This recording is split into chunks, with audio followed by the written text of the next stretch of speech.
From 1346 to 1353, an outbreak of the plague ravaged Europe, Africa, and Asia, with an estimated death toll between 75 and 200 million people.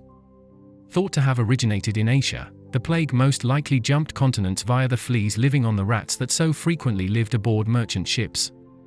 Ports, being major urban centers at the time, were the perfect breeding ground for the rats and fleas, and thus the insidious bacterium flourished, devastating 3 continents in its wake. In this video, we are looking at what intimacy was really like during the Black Death. Limited physical activity. According to Joseph Patrick Burns, the Black Plague, too much physical activity overheated the body, allowing bad air to enter the body through one's pores, increasing the chances of catching the plague. Excessive breathing during the act could result in inhaling too much of the same bad air. A German doctor even advised that all physical exertions and emotions of the mind, such as running, jumping, jealousy, and promiscuity, be avoided at all costs to avoid contracting the dreaded Black Plague. Doctors advised that people could pass time by telling tales and stories and listening to good music to delight their hearts. There were gatherings in cemeteries.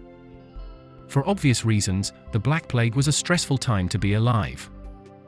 According to historian David Herlihy in The Black Plague and the Transformation of the West, one way to cope was to celebrate life in cemeteries.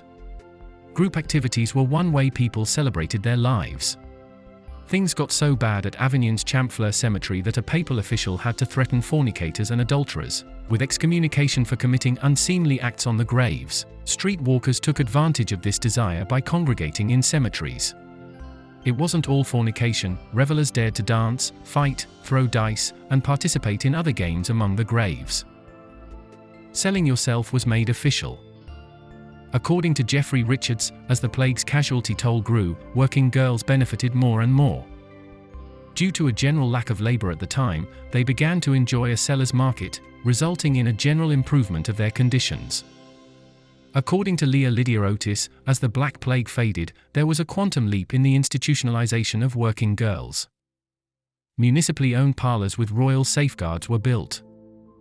Otis did observe, however, that the demand for girls began to wane around the same time. Some thought immorality helped cause the plague.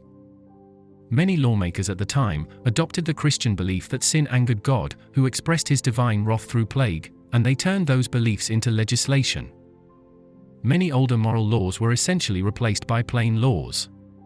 As a result, sexual immorality was heavily regulated.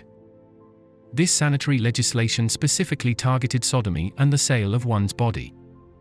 Working girls, for example, were kicked out of Florence in the final years of the Black Plague. They were still forbidden to work on the streets when the industry resurfaced in the decades that followed. Certain businesses, however, were still permitted to operate legally. Fines for fornication were raised. In the middle of the Black Plague period, the severity of fines for fornication in England increased while the severity of other legal fines generally decreased. High fines were used as punishment for morally wrongdoing during this time period. In response to the Black Plague, the courts essentially decided to increase the punishment for immorality. Basically, blame the fornicators. However, attitudes toward unseemly acts such as fornication, and thus the proclivity to increase fines for such acts, may have been shifting even before the plague struck.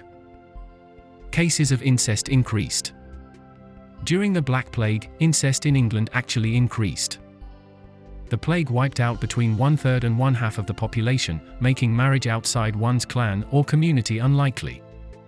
The issue wasn't preventing cousins from marrying, but rather finding living cousins with whom to share the patrimony. Because many noble families died during the plague years, intrafamilial marriages increased dramatically. There was still a thriving gay subculture. During the Black Plague, there was a vital urban subculture of homosexuals. Although more detailed records of the life and attitudes of homosexual men and women did not emerge until the Renaissance, this vital subculture was alive, despite only fleeting glimpses of it in the literature of the time. King Edward II of England was murdered a few decades before the Black Plague, and centuries-old rumors say he was executed for homosexual activity. Another factor in keeping the subculture hidden during the period was the belief that sexual immorality, such as sodomy, contributed to the Black Plague. Flagellants performed acts in public.